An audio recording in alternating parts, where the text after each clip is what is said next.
Vamos lá? Tudo certo? Para seguirmos adiante? Só algumas coisas antes de nós começarmos na palavra. Alguns anúncios importantes. Primeiramente, quinta-feira agora, de forma experimental, vamos assim dizer, o nosso culto de oração vai ser presencial aqui na igreja às 19h15. A questão dos 15 aí é só por questão de os 15 minutos acadêmicos, né? Tipo, para a galera chegar às 7h15. Às 19h15. Acho que vai ser um tempo muito especial. Vai ser a primeira vez, na verdade, o nosso culto de oração vai ser de forma presencial. Então, acho que vai ser bem bacana. Vai ser um tempo onde a gente vai poder, de forma coletiva, sem ser através de uma tela, um microfone, um computador, celular, o que seja, poder, de forma coletiva, poder buscar a face do Senhor junto e poder interceder. Essa é uma. O outra é, como todo começo de ano e como mudança que existe quando troca o pastor, de alguma forma, algumas mudanças são naturais de acontecerem. Eu gostaria de só lembrar vocês de algumas coisas antes da gente começar na palavra. Por 3 anos eu fui pastor assistente e a minha função era fazer tudo o que fosse necessário. E assim, e algumas pessoas falavam assim, mas você é contratado para isso, né? Então você tem que fazer mesmo. Eu cheguei a ouvir isso de algumas pessoas. Mal elas sabiam que eu não era pago para isso. Era um único fator bem importante. Sabe, você é pago para isso. Não, não é o meu caso.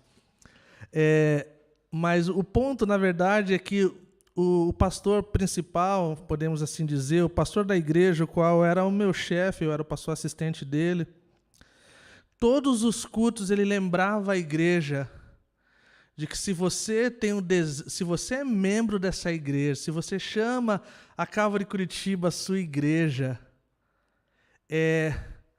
sempre vai ter algo para você fazer e servir nessa comunidade. Então, todo domingo ele falava isso, chegava a ser chato às vezes, mas era importante e virou uma cultura. Chegou uma época que não era mais necessário falar isso, chegou uma época que, cara, estava assim, raramente você vê onde 90% da igreja está engajada nas coisas da comunidade. Então agora, como parte desse novo ano, eu queria poder lembrar vocês, como membro da Calvary Curitiba, nós estamos remanejando algumas coisas que eram de forma natural isso aconteceria. Então, se você deseja servir na igreja, antes de você servir no Ministério de Louvor, talvez tenha outras opções para você. E você pode procurar a Luciane. Para quem não conhece, a gente vai dar um jeito de apresentá-la para vocês, tá? Mas procure ela, procure o presbítero Lucas, ou a própria minha pessoa, a Luciane é a melhor pessoa que a gente pode recomendar para você lá procurar ela vai entrar em contato com a gente vai estar... Eu acho que Deus está começando a fazer algumas coisas e o nosso grupo de diaconia vai começar e vai tomar uma forma e nós vamos ver as áreas da igreja aí sendo servida e bem cuidada. Então, mais uma vez, se você é membro da Calvary Curitiba, se você chama essa igreja sua igreja, por favor, lembre que eu costumo dizer isso, e eu vou falar muitas vezes ainda.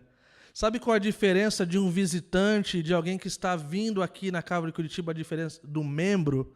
A diferença é que o membro ele tem a sua responsabilidade muito maior do que a do visitante. Ele tem a responsabilidade de... Alguns de vocês assinaram lá a aliança de membresia, que tem a ver com com o seu compromisso com a comunidade, o seu compromisso com os cultos, o seu compromisso com os seus dízimos e ofertas, que não é só simplesmente para pagar o aluguel, que não é simplesmente para pagar tal coisa. O dízimo e a oferta, eles são bíblicos, nós não damos ênfase demais para eles, ou quase nenhuma, mas talvez agora a gente gostaria de ensinar a igreja de que isso faz parte de quem é membro.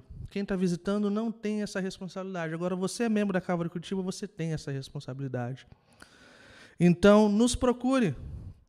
Sempre tem alguma coisa para limpar na igreja, sempre tem alguma coisa para fazer. Então, nós vamos ver aí como Deus vai nos guiar através desse novo tempo. E também que Deus use os nossos talentos, os nossos dons e as coisas que Ele tem derramado sobre nossa vida. O meu desejo de coração é que quando nós...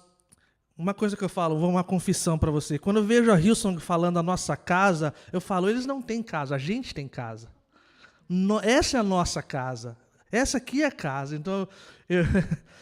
Então essa casa aqui, nós podemos falar, essa é a nossa casa.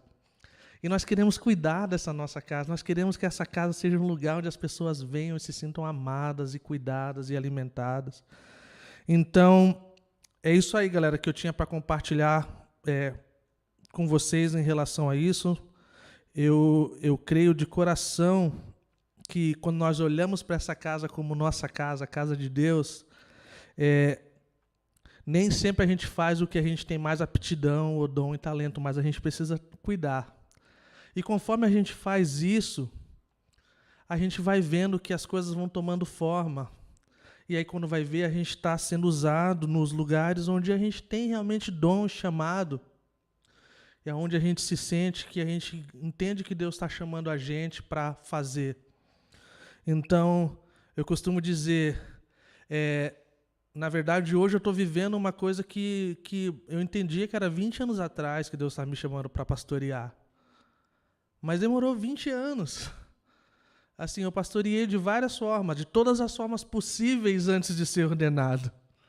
Então, o meu encorajamento para você é a mesma coisa que para mim foi. Um dos meus melhores amigos me escrevia isso, falou assim, Cacá, agora só vai ser oficial, agora só vai ser uma coisa diante da igreja. Mas isso já era algo na sua vida. E o último aviso é...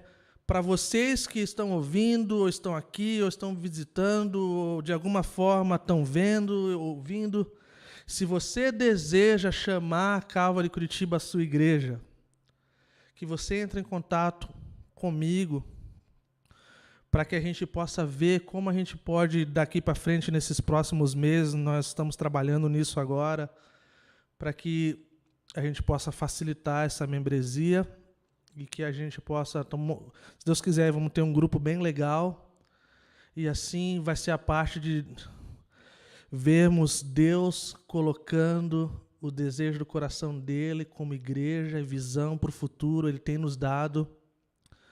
O que nós precisamos no momento é como a maioria dos avivalistas oraram no passado, Deus me dá algumas pessoas. Deus só me dá algumas pessoas que tenham paixão por ti, fome por ti e desejo de servir. E assim a gente vai ver a nossa comunidade transformada, assim a gente vai ver Deus abençoando as coisas que a gente está colocando nas nossas mãos. Tá bom, pessoal? Vamos orar. Senhor Jesus, nós mais uma vez reconhecemos que Tu és Deus e nós não somos. Nós reconhecemos que as nossas palavras ela não têm poder como as Tuas palavras, que nós podemos falar tantas coisas, Senhor, mas se o Senhor não edificar a casa, em vão é o nosso trabalho, Senhor. Se o Teu Espírito Santo não tocar as vidas hoje à noite, Senhor, nesses próximos dias, Senhor, vão ser meramente as palavras, Senhor. E nós pedimos para que o Teu Espírito Santo toque as nossas vidas. Abençoa a Tua palavra, esse momento de palavra, Senhor. Em nome de Jesus. Amém. Uma coisa importante que eu não queria esquecer, o café vai estar aberto depois. A máquina vai estar ligada, Matt? Cappuccino, latte, flat white, só coisa chique, cara. E então poder ter um tempo de comunhão e, se Deus quiser e Deus tiver misericórdia de vocês, eu vou conseguir cumprir aqui um tempo legal. Sabe o que é legal? Que até o apóstolo Pedro, ele falou assim, chegando ao fim, ele estava no 3º capítulo. Então é encorajador isso para mim. Mas vamos lá. Já faz um tempo que nós começamos essa carta, epístola de 1 Pedro. Nós navegamos aí por os 4 capítulos e foi intitulada, como Instruções à Igreja em Dias Difíceis, o qual fez muito sentido o ano passado, ainda faz sentido diante das coisas que a gente tem vivido, mesmo que, voltando a dizer, nós não estamos sofrendo perseguição, nós não fomos espalhados, mas, como o próprio Pedro falou em uma parte aqui, ele falou assim, nós vamos ver isso, os irmãos estão sofrendo ao redor do mundo, pelo mundo os irmãos estão passando por isso. Então, isso continua sendo uma verdade. Ao redor do mundo, as pessoas ainda continuam, os nossos irmãos em Cristo, continuam sofrendo e sendo perseguidos. Então, os cristãos já sofriam naquela época e hoje não é diferente. Hoje não é diferente. As pessoas de posição de autoridade continuam exercendo o poder de forma injusta, oprimindo o pobre, oprimindo o cristão. Então, os poderosos continuam fazendo isso, mas, assim como foi quando essa carta estava sendo escrita, o Evangelho continua sendo espalhado. A obra de Deus não para, a obra de Deus não fica presa, não tem prisão que possa colocar o Evangelho de forma estática, é dinâmico, é movimento. Então, como introdução dessa primeira parte aí, lembrando da dificuldade do sofrimento, John Piper disse assim: nunca ouvi ninguém dizer que as lições realmente profundas da vida vieram em tempos de tranquilidade e conforto, mas tenho ouvido muitos santos dizerem que todos os avanços significativos que fiz para compreender as profundezas do amor de Deus e crescer profundamente com Ele, vieram por meio de sofrimento. Então, tem uma citação do Rocky Balboa. Se você não conhece, você precisa se converter. Ele fala assim, que não é o quanto a gente vai apanhar, é o quanto a gente consegue seguir adiante. E há bastante sabedoria nisso. E ele foi vitorioso para quem assistiu. Se você não assistiu... Vamos lá. A primeira parte, versículo de 1 a 4, se fosse colocar um título para hoje à noite, seria para pastores e para as ovelhas. Então, essa primeira parte do versículo de 1 a 4 é para os pastores, para os presbíteros, para os líderes. Embora no momento temos 2, eu e o Lucas Aguiar, mas vai ser um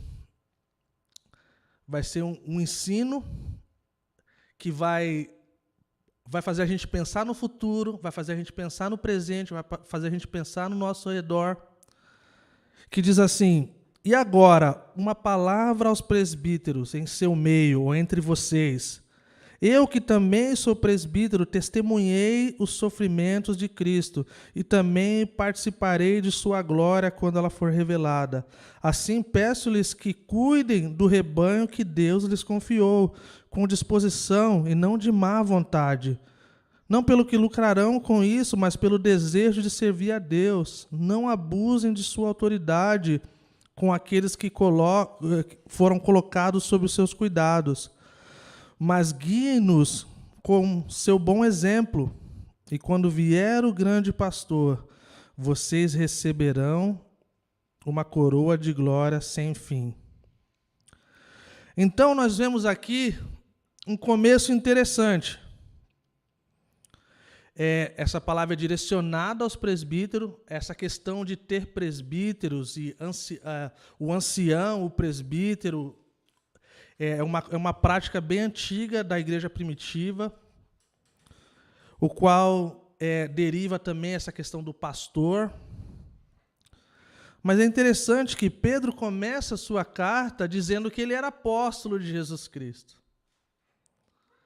E agora aqui, nesse último capítulo, Pedro tem um tom pastoral. Pedro tem um tom daquele que cuida, o qual muitas vezes pessoas que são duras e guerreiras e faladeiras não têm essa mudança dos 4 primeiros capítulos para o 5º. Tem coisas que chega a ser admirável ver Pedro falando com... Parece que o tom de voz mudou, parece que ele está mais calmo, ele está mais tranquilo. E aí olha que interessante, Pedro, ele tinha total... Era bem claro, você lê o livro de Atos, você lê os evangelhos, Pedro era um líder proeminente, ele era incrível, ele era um apóstolo, ele tinha voz, ele conseguia verbalizar aquilo que os outros não tinham coragem. Ele era um pastor, ele liderava, ele tinha essa coisa natural dele. Mas olha como ele não usa disso para terminar essa carta.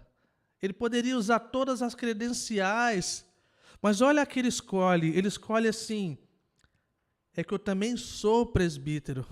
Então, assim como eu estou falando para vocês, eu estou ciente disso. Eu estou ciente dessas responsabilidades e dessas coisas. E olha o que ele fala, olha o que ele escolhe para colocar nesse trecho de tantas coisas que ele poderia. Testemunhei os sofrimentos de Cristo. E aí ele fala de uma coisa que assim, chega meio quase que sem nexo, olhando para o contexto, e também participarei da sua glória quando ela for revelada. Então, assim, eu sou presbítero, eu meio que sei o que eu estou falando, assim, mas estamos juntos. Eu vi os sofrimentos, eu estava lá, ou mesmo que à distância, entendeu? Mas eu estava lá, eu sei como é que foi. Mas quer saber? Eu também vou participar da glória que vai ser revelada. Não sei o que quer dizer isso aí, mas é bom. E olha agora o versículo 2. Ele não manda, ele não ordena, ele não força. Olha como é que o apóstolo, um cara que foi usado em poder para a glória de Deus, ele fala assim peço-lhes. Outra versão, rogo-lhes, imploro a vocês, cuidem do rebanho que Deus confiou. Isso não é uma coisa interessante, gente? Olhando para as observações que é sempre necessário a gente olhar e observar antes de qualquer conclusão diante dessas coisas. Olha como Pedro está se colocando diante dos seus ouvintes como alguém, nós estamos juntos. E esse é um desafio para muitos líderes. Graças a Deus que aqui não. Mas em muitos lugares, sim. Eu postei essa semana aquela citação do Spurgeon, para mim que é incrível, como a maioria das coisas que ele escreveu. Ele diz assim, sempre será nossa sabedoria, queridos amigos, nos colocarmos tanto quanto pudermos na posição daqueles a quem nos dirigimos. É uma pena que alguém pareça pregar para as pessoas como se olhando de cima com superioridade. É sempre melhor estar o mais próximo possível, no mesmo nível que as pessoas estão. Isso mostra o coração de Pedro. Poderia ter usado a sua autoridade, poderia ter falado tantas coisas. E essa é uma das coisas que eu quero aprender com Pedro e quero agir assim também, você não vai me ver mandando você fazer coisas. Você vai me ver falando e indicando e dando conselho, porque eu já falei para vocês a minha opinião. Se as palavras de Jesus Cristo não forem o suficiente para fazer você viver uma vida de santidade e de serviço e de forma que agrada a Deus de forma coletiva, não tem palavras de outra pessoa que vai poder fazer com que você obedeça, que você seja submisso, que você faça coisas. Teve um rapaz uma vez, muitos anos atrás. Cacá, queria falar contigo. Fala aí, cara. Não, queria falar só nós dois. Tá bom, fala aí. Vamos ali. Pô, posso falar? É bem sério que eu preciso falar, cara. Falei, cara, vamos lá, fala, meu. Ó, não tá dando certo esse negócio da Calvary, cara. Não tá dando certo. Eu acho que, assim, é legal esse negócio do Evangelho da Graça. É legal esse negócio de estar na palavra. Mas não tá dando. Cara, o que aconteceu? Alguém te machucou, cara? Alguém falou que não devia, cara? Assim, me diz, cara, me dá uma luz aí. Não. Ah, cara, esse negócio de falar que tem coisa para servir na igreja, que é só ir lá e servir, para mim não dá certo.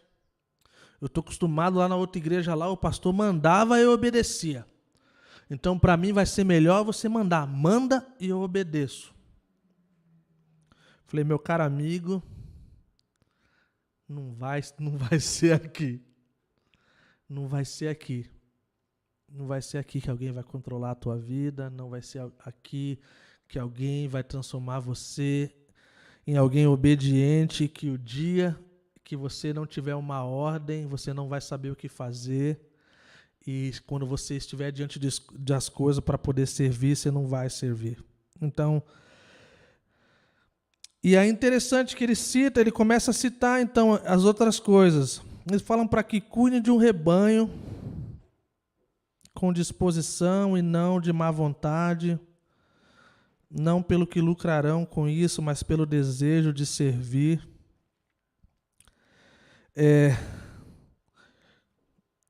Tem como fazer a obra de Deus sem disposição? Tem. Tem como fazer de má vontade? Tem. Tem como se aproveitar? Tem. Infelizmente. Mas não é assim que deve ser. Eu acho que um dos grandes pecados que muitos pastores têm cometido nesses dias é viver de forma automática. Ele colocou no modo automático, as coisas vão para frente, já não tem mais aquela paixão, já não tem mais aquele vigor, já não tem mais aquele desejo de servir, como Pedro fala. E que Deus me livre disso. Essa falta de disposição pode ser colocado como preguiça. Todos nós, de alguma forma, enfrentamos algum certo tipo de preguiça. Mas no ministério é diferente. No ministério nós podemos ir diante de Deus e nós vemos as nossas motivações transformadas, nós podemos ver. E a minha oração hoje foi, agora antes do culto, eu tenho percebido, pessoal, sabe quando você está naquela empolgação do final do ano que vai acabar e vai chegar um ano novo e você vai ter aquelas resoluções de 2021 e você comprou um planner e aí, cara, você tem as coisas que você quer comprar e coisa assim, e aí 2021 chega, cara, e você fala, nossa, que droga. E aí toda aquela empolgação foi embora, assim, a galera já está cansada, a galera acabou de vir de férias, já está cansado, e a galera está desanimada e coisa assim, cara. Eu não falo isso para ser um peso para vocês, não. Eu falo de realidade mesmo. Mas eu oro para que se você esteja nessa situação, que você vá diante do Senhor. Você vá diante do Senhor e você lembre que o Senhor Jesus, Ele fala, venham a mim, todos vocês que estão cansados e sobrecarregados com religião, com coisas que não são do Senhor. E vocês vão encontrar descanso para a alma de vocês. A mensagem tem essa versão a mensagem é impressionante nesse texto. Então, gente, vamos lá, mas eu não queria gastar muito tempo aqui, mas eu queria só trazer como um ensino para a gente mesmo, que as pessoas podem lucrar e elas lucram, mas é como se aquela vez que Jesus falou, e parece que poderia se aplicar em tantas coisas, mas com vocês não vai ser assim. Ah, mas poderia fazer isso, mas com vocês não vai ser assim. E que o Senhor nos livre disso, que o Senhor nos dê ânimo e vigor.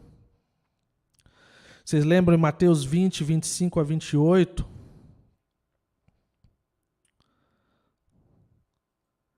Lembra da lição de casa? O 28 é o mesmo que o Marcos 10, 45.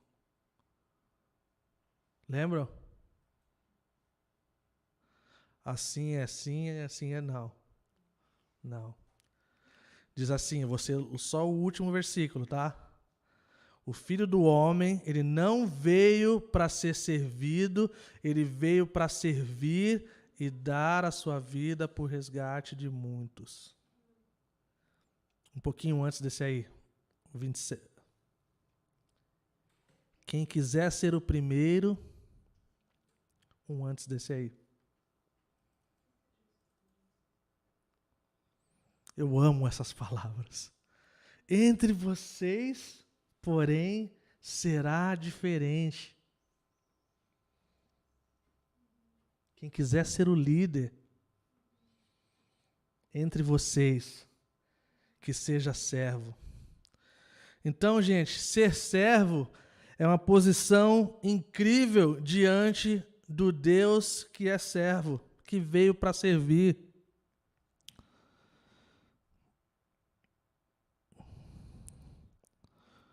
Eu amo essa parte do 28. Pois nem mesmo o Filho do Homem veio para ser servido, mas para servir e dar a sua vida em resgate de muitos. Que isso seja algo que ecoe dos nossos ouvidos. De tempo em tempo, quando você vier para a casa de Deus e você sentar e você falar assim, nossa, seria tão bom ser servido. Nossa, tal coisa está faltando, pô, fulano não fez, ou o pastor não fez isso, ou o presbítero não fez aquilo. Que as palavras de Jesus ecoem nos seus ouvidos. Que nem mesmo o Filho do Homem veio para ser servido, e sim para servir. Então, em outras palavras, quando se trata dessa questão de Pedro se colocando diante dos seus ouvintes, quando Pedro está falando diante das coisas que ele ouviu, que entre eles seriam diferentes, que não teria essa posição de hierarquia, que não teria essa posição de superioridade.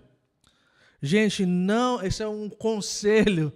Não deem ouvidos a esses pastores e líderes que se mostram superiores, de pessoas poderosas, que é tão difícil de você tentar querer ser igual, porque não vale a pena. Tomem cuidado com qualquer tipo de superioridade que essas pessoas têm se mostrado. Isso seja na TV, seja no YouTube, seja em livros.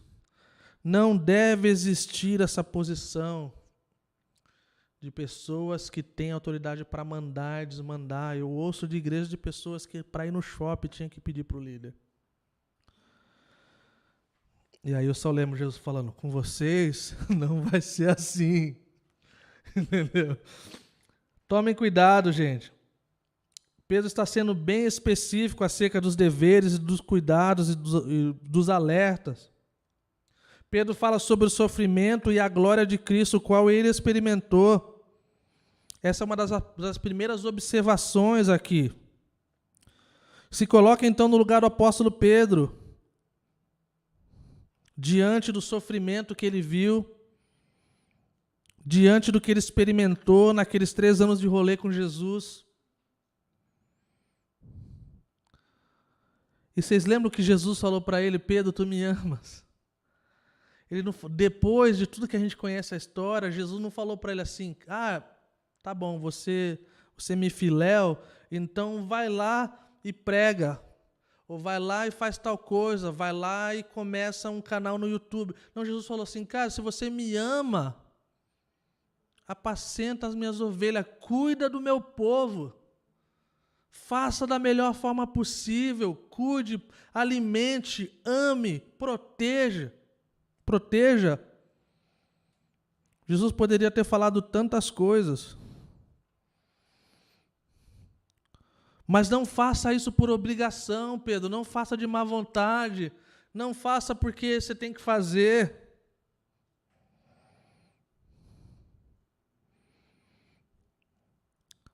E assim nós lembramos de que, na verdade, esse exemplo que nós temos de Jesus como bom pastor, o supremo pastor, aquele pastor que é diferente dos outros. Nós temos tantos pastores na Bíblia, tantos pastores, mas ninguém chega perto do supremo pastor. Por melhor que seja o pastor e cuide e ame da sua vida, alimente vocês, ande com vocês, nada vai se comparar com o supremo pastor. Então, é como se dissesse assim, fiquem firmes, vai chegar a hora. Por enquanto vocês vão ter que tolerar o cacá, mas logo, logo vai chegar um dia que vai ter um supremo pastor, o grande pastor. E aí, vai estar tudo certo. Enquanto isso, o Cacá promete que vai amar vocês e vai cuidar de vocês e vai alimentar vocês. E que Deus tenha graça e misericórdia de cada um de nós. E aí, seguindo, versículo 5. Da mesma forma, vocês que são mais jovens, aceitem a autoridade dos presbíteros. E todos vocês vistam-se de humildade no relacionamento uns com os outros. Pois Deus se opõe aos orgulhosos, mas concede graça aos humildes. Mais um ponto de observação. Agora ele muda e ele fala dos jovens. Interessante, o jovem não é assim, né? O jovem, ele ouve, ele... Deus é muito sábio, né? Ele sabe como lidar com essas coisas. Ele está falando para os jovens aqui, ele fala assim, ó, vocês aceitam a autoridade dos presbíteros, dos seus líderes. Lembrando que ele deu a receita do que fazer e não fazer para os presbíteros. Então, se os presbíteros estão agindo de forma bíblica, o qual, quem sabe, no futuro a gente vai olhar para as cartas pastorais e poder entrar mais a fundo nas qualificações e nas coisas o qual nós não temos tempo para isso, mas os jovens têm dificuldade, os jovens eles acham que sabem tudo, eles acham que eles leram lá e tá no YouTube, tá no Instagram, é verdade, então eu sei do que eu estou falando, entendeu? Ah, gente, eu fui um jovem tão terrível, e eu falo assim, nossa, eu tive tantas pessoas incríveis na minha vida, se eu tivesse dado ouvido, eu era um PhD agora em teologia, Jesus. Tá bom, valeu, me perdoa, tá, tudo certo. Não, eu tive pessoas incríveis, graças a Deus, o qual algumas delas eu dei ouvido. Então, poderia ter sido pior. Mas olha que interessante, ele fala isso para os jovens aceitarem a autoridade, o qual a gente sabe que é bem difícil no geral, os adolescentes e jovens, alguns adultos e mais velhos também. Ele fala assim, e todos vocês vistam-se de humildade no relacionamento uns com os outros. Então aqui nós vemos a exortação final do apóstolo Pedro e ele fala de algo que é crucial na vida do cristão. É tão crucial porque se você não viver de acordo com esse vestir de humildade, você vai ser abatido por Deus, você vai ser rejeitado por Deus e Deus vai se opor contra você. Eu acho que nessa escolha aí, se você acredita em escolha, eu acho que é melhor se humilhar. É bem melhor. Quando você está em posição de humildade, sabe qual é o pior que pode acontecer com você?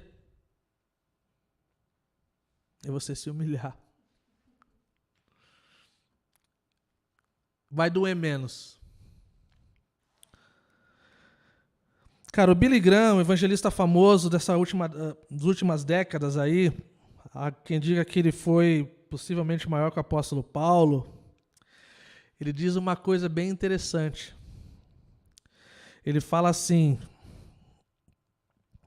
que quando nós somos orgulhosos, nós tocamos em uma glória que não é nossa. Nós nos colocamos num lugar muito perigoso, o qual nós trocamos o imago Dei, a imagem e semelhança de Deus, por tentar ter uma semelhança com Satanás. O orgulho foi o que fez Lúcifer cair. Então, quando nós vivemos uma vida de orgulho, ao invés de nós tentarmos parecer mais com o nosso Senhor, nós estamos indo num caminho perigoso e, na verdade, indo o oposto em direção. E isso é muito verdade, gente. Isso é muito verdade para todos nós. Nós não queremos andar por esse caminho. Não é verdade? Nós queremos andar num caminho de retidão, de humildade, de parecer com o nosso Senhor, que deixou exemplo de humildade. E sabe de uma coisa? Deve ser uma coisa terrível. Falo deve ser como se eu não tivesse experimentado. É uma coisa terrível Deus se opor. Você está no lugar onde Deus está se opondo contra você devido ao seu orgulho. Então, que nós não nos apeguemos às nossas opiniões e coisas que nós achamos que é correta, quando muitas vezes nem são corretas. Porque o orgulho vem do próprio Satanás. Mas verdade, vida, vem de Jesus. E nós temos esse exemplo. Humilhem-se, vistam-se de humildade. Até quando você peca, mas quando você está na posição de humildade, você vai encontrar graça. Você vai encontrar graça e misericórdia. Sabe uma das coisas terríveis como pastor de ter que lidar com ovelha? Uma das coisas é você lidar com uma ovelha arrebentada e zoada no pecado e achar que ela está certa. E ainda quer receber graça. E é como se lembrasse as palavras de Jesus para com os fariseus. Ele nunca deu mole para os fariseus. Mas ele deu muito mole para muita pessoa que tinha um coração contrito e quebrantado. Então nós não queremos estar do lado oposto. Eu tive um pastor muito especial na minha vida. Foi um dos que me acompanhou nos primeiros anos de conversão.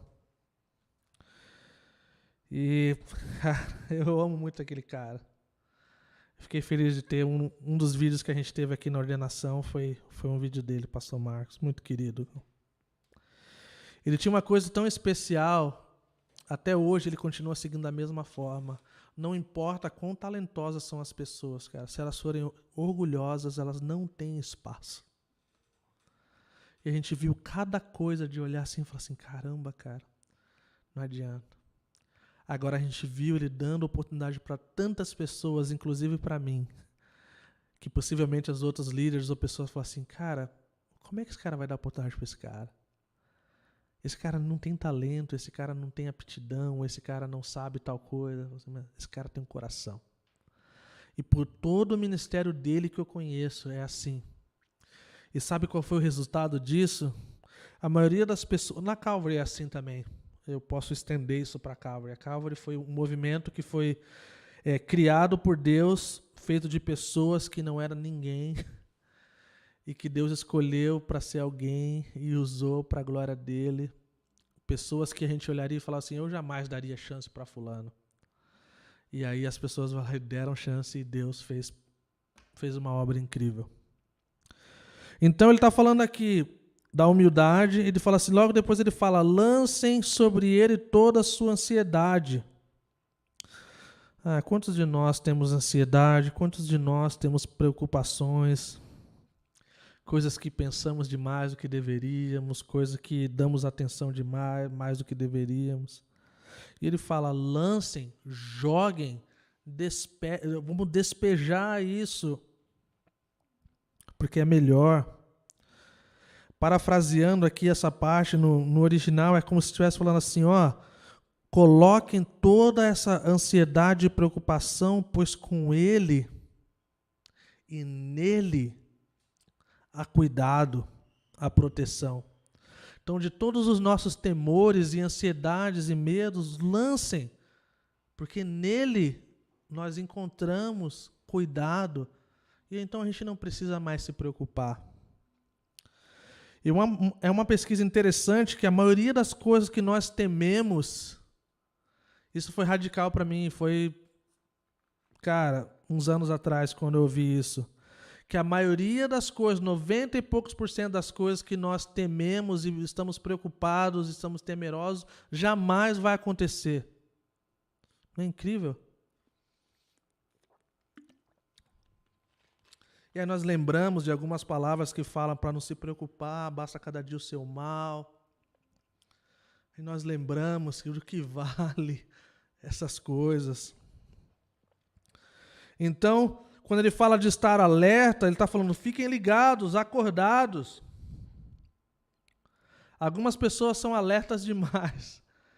E aí, tem a tendência de ficar, meio pirado, ou ser espiritualoides, umas coisas assim, são demais. Outras pessoas são de menos e eles acabam dormindo diante da realidade que a gente sabe da questão espiritual. Ele fala sobre ser vigilante, né? Fala para vigiar. E a ideia aqui que ele usa, né, essa questão do leão. Qual é a parte que ele fala aqui? Ele fala aqui, ó, no versículo 8. Estejam atentos, tomem cuidado com o seu grande inimigo, o diabo, que anda como um leão, rugido à sua volta, procurando alguém para devorar.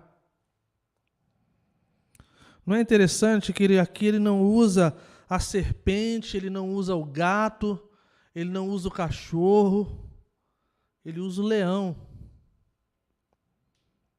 Deixa eu contar uma experiência para vocês com o leão.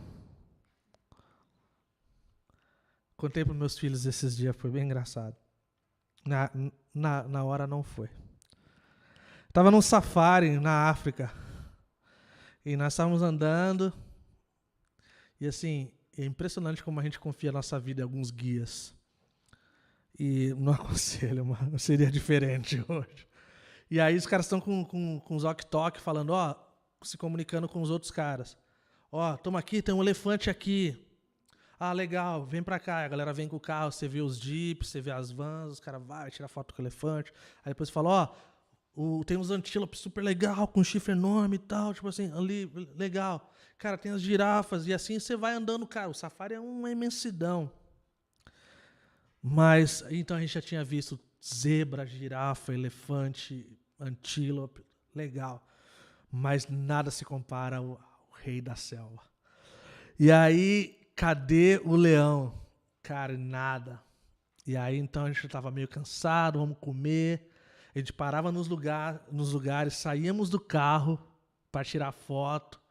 E a gente tirava foto, e nossa, aquela coisa legal, adrenalina.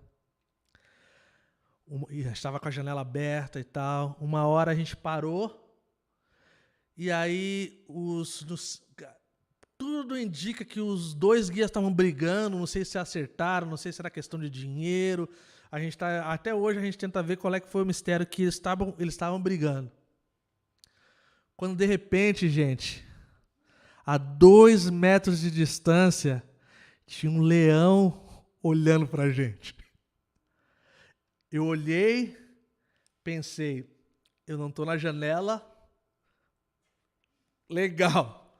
A cabeça dele é o suficiente para ficar presa na janela, então assim, não vai me pegar, mas vai pegar a guria do meu lado. Então, e agora? A adrenalina estava tão suficiente que eu consegui manejar, de mexer na minha câmera e falar assim, cara, eu vou tomar umas patadas, mas eu vou tirar umas fotos. E aí o cara fez, shh, shh, shh. Todo mundo em silêncio. E eu só mexi um clique, clique, clique para deixar no automático.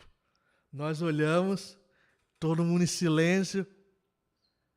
E aí então o leão ruge. E a gente assim, estamos no shh ainda? Tipo assim, eu imaginei que todo mundo no carro ia... Mas a gente seguiu, porque a gente estava com muito medo de ser comido pelo leão. Qual é o ponto disso? que às vezes o leão está muito mais perto do que a gente imagina. Aqui algumas versões falam ao derredor.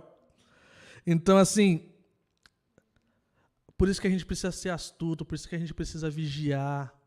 Graças a Deus, um outro carro passou e distraiu o leão foi embora, a gente fechou as janelas e falou, acabou o safari. Vamos para casa. Era um grupo de jovens, eu falava para eles assim, gente, se vocês morrer, cara, beleza, eu tenho 2 filhos para criar, cara. Então vamos fechar isso aí, vamos embora. E acabou o nosso rolê. Mas Pedro, então, ele poderia ter usado tantas coisas, mas ele usa o leão.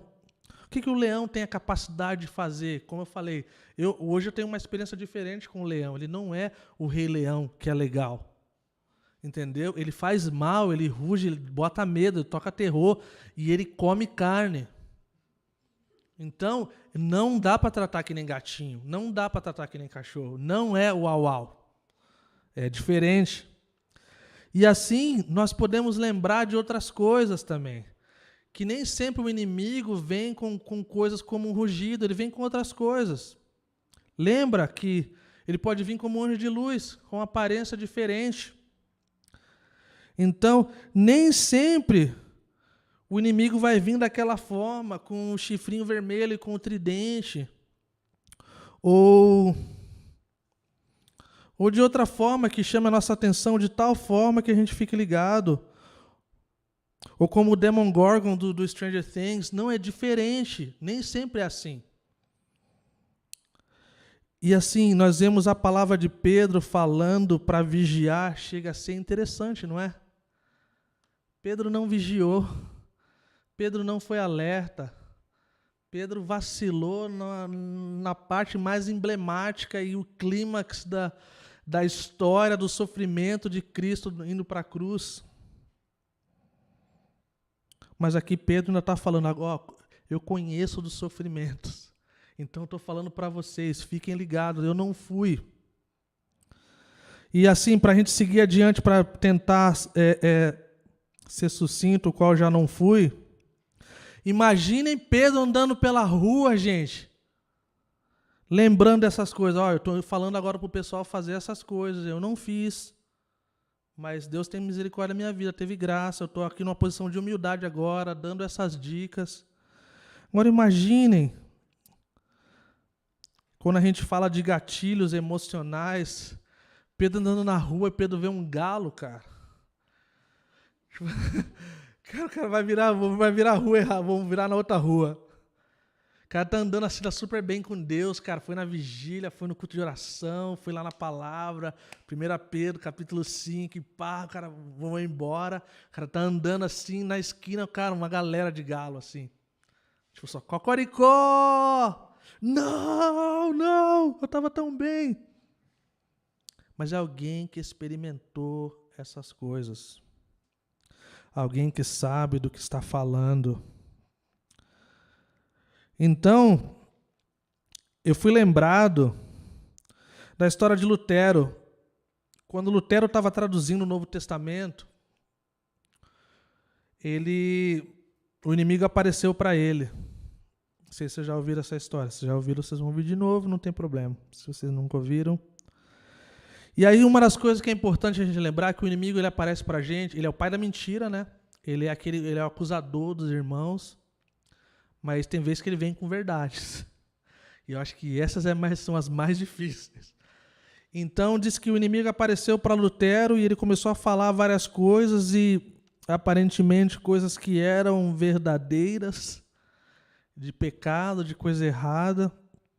E naquela época o pessoal escrevia com pincel, né, coisa na parede, ou qual é que é. E aí diz que Lutero começou a escrever também os seus pecados. Você vai falar isso aí? Também tem esse aí e tal. E aí diz que no final, Lutero fica tão bravo com o inimigo que ele escreveu no final, sou lavado no sangue do Cordeiro, e jogou a tinta. Diz que até hoje tem essas marcas de tinta lá. Diz que o pessoal tentou arrancar da parede para levar para casa, que nem o pessoal faz com a areia de Israel, sei lá, com a água não sei da onde. Então a gente não deve ser ignorante em relação realmente ao inimigo, ao rugido do leão, o qual ele imita o Senhor, o qual ele tenta vir de várias formas para nos aterrorizar, para nos colocar para baixo, para nos caluniar e nos fazer ir distante da graça de Deus. Então, o Deus de toda graça nos chamou, então, para a sua glória. E olha o que ele fala assim, no versículo 10, Deus, em toda a sua graça, os chamou para participarem de sua glória eterna por meio de Cristo Jesus. Assim, depois que tiverem sofrido por um pouco de tempo, ele os restaurará, os sustentará e os fortalecerá, e os colocará sobre um firme alicerce. Então, ele está falando, não vai ser agora. Não vai ser agora. Aguentem aí. Mas olha o que vai acontecer. Esse Deus de graça que nos chamou para a sua glória, nos chamou para a sua glória eterna. A vida é dura, sim, há sofrimentos, mas logo vai acabar. E vai chegar logo um dia que a gente não vai mais precisar de fé, porque os nossos olhos vão ver o Senhor. E a glória eterna, o qual a nossa alma anseia e deseja, vai acontecer. E não fala se vai acontecer, fala quando. Essa é uma coisa importante de a gente olhar. Fala que então ele vai restaurar, ele vai consertar, ele vai colocar no lugar tudo que foi quebrado, tudo que essa vida destruiu, tudo que as circunstâncias fizeram quebrar. E fala que ele vai fortalecer, ele vai estabelecer, ele vai dar força, ele vai nos colocar num firme alicerce, como um fundamento inabalável. E assim, agora chegando a essa última parte, para nós nos despedirmos de Pedro, versículo 12 a 14, diz assim: escrevi e enviei essa breve carta com a ajuda de Silas, quem lhes recomendo como irmão fiel. Meu objetivo, vejam que é importante no estudo indutivo, o meu objetivo ao escrever é encorajá-los e garantir-lhes que as experiências pelas quais vocês têm passado são verdadeiramente parte da graça de Deus. Permaneçam firmes nessa graça. Esse é o objetivo qual o apóstolo Pedro está escrevendo para a gente. E aí ele fala, aquela que está na Babilônia, escolhida assim como vocês, lhes envia saudações. E também o meu filho Marcos, cumprimentem uns aos outros com um beijo de amor. Paz seja com todos vocês em Cristo. Então, para a gente terminar, para a gente ter nosso tempo de louvor, Silas e Silvano são a mesma pessoa, se você olhar em versões diferentes, tá bom? Silas, ele era um líder da igreja de Jerusalém, se encontra em Atos 15, 22 e 27, só por questão de base mesmo, mas também era profeta, Atos capítulo 15, 32. Então, Pedro está relembrando o conteúdo dessa carta, a qual ele escreveu em conjunto com esse irmão, e ele lembra o conteúdo principal, que é a exortação em relação à graça de Deus e a permanecermos firmes na graça. Em outras palavras, de forma bem simples, fiquem firmes. E aí, uma das coisas interessantes aqui, que na verdade é só por questão de passar mesmo assim, né? Ele fala sobre aquela que está na Babilônia, escolhida, eleita. Há várias discussões, a gente que acha que é a esposa de Pedro, tem gente que acha que é uma mulher influente, mas a maioria dos estudiosos acredita que é a igreja mesmo, a igreja cristã, o qual ela tem saudações e tal, coisa do tipo. Faz muito sentido pensar que as igrejas estavam espalhadas e elas tinham essa questão de saudar umas às outras. Também é bem claro na história que Pedro também não tinha um filho chamado Marcos, então ele está se referindo realmente de forma carinhosa, comum. E aqui desenvolve, na verdade, uma história super legal, qual todos nós sabemos, ou muitos de nós sabemos, a divisão que houve, né, entre Paulo e Barnabé, o qual Silas vai com Paulo e Barnabé vai com Marcos. Tudo indica que Marcos ele amarelou numa das viagens com Paulo, e aí Paulo não quis deixar ele ir, porque falou, mano, esse cara já amarelou uma vez, então não dá para vir com a gente, nosso esquema é hard, talvez é melhor ir com o Barnabé, que ele é o pai das consolações, ele é aquele irmão que sabe encorajar os irmãos que tá dodói, entendeu? Então, tipo assim, uma divisão que foi uma das maiores coisas que aconteceu na expansão do evangelho, que uma briguinha entre uma coisa assim, cara, foram em direções diferentes, e acabou que o evangelho se expandiu de forma radical. Então, há essa ideia de que Marcos se acovardou nessa viagem missionária com Paulo. Mas diante dessas divisões, olha que coisa legal. Silas está junto com Pedro. Então não tinha essa birra, não tinha essa rincha, não tinha essa coisa. Você estava com Paulo, então a gente não está junto. O nome do meu filho Marcos, na verdade, foi baseado nessa história. Na verdade, eu lembrei de alguém que se acovardou, mas que um dia Deus usou de novo e que Deus deu uma nova chance. Então agora aqui está Pedro, Silas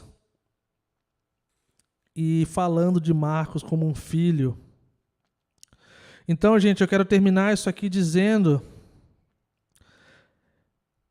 Não é para ninguém dar ósculo santo, não estou encorajando ninguém, ainda mais nos dias de pandemia, esse negócio do beijo santo, beijo de amor. Se algum irmão solteiro vir para as irmãs e falar, vamos dar um beijo santo, um beijo de amor, um ósculo santo, você não cola, tá, gente? Não dá moral não, mulherada. Mas ele está falando de uma coisa realmente de carinho, de amor. É necessário uma igreja que sofre ter uma vida de comunhão, de amor, de alguma forma. Não acho que é uma coisa a ser seguida. E a paz seja com todos vocês em Cristo. Então, gente, terminando então esse livro, fiquem firmes. Fiquem firmes na fé e na graça de Jesus. Sejam humildes, vigiem, estejam alerta, sejam esperançosos. Lembrem que o que a gente está vivendo agora não define a nossa identidade e o nosso futuro em Deus e em Cristo. E lembrando que essas são as instruções de Pedro para a gente, para a igreja em dias difíceis. Nós continuamos vivendo dias difíceis, mas nós devemos estar firmes na graça de Jesus. Então, que o Senhor nos dê força, nos dê ânimo para esse ano, de termos esperança, de termos vigor, de termos expectativa, de que Deus, essa tem sido a minha oração por todos nós, que Deus nos encha de expectativa, de sonhos, de desejo de ver Deus movendo como nunca moveu nas nossas vidas, na vida da Calvary Curitiba, na nossa comunidade. E sabe o que Ele precisa para que isso aconteça? Um sim dos nossos corações. E o dia que a gente entender isso, a gente vai ver Deus fazendo coisas grandiosas. Alguém uma vez, o fundador da Jocum, Loren Cunningham, ele sempre diz assim, esse cara viajou todos os países do mundo, viu coisas incríveis e Deus usando de forma poderosa. Ele fala assim que o desejo da vida dele era de ter um sim no coração até mesmo antes de ser pedido. E essa é uma oração difícil, mas é bênção, é bom. Então vamos ficar de pé, vamos orar. Fiquem firmes, sejam humildes, vigiem, fiquem alertas e tenham esperança.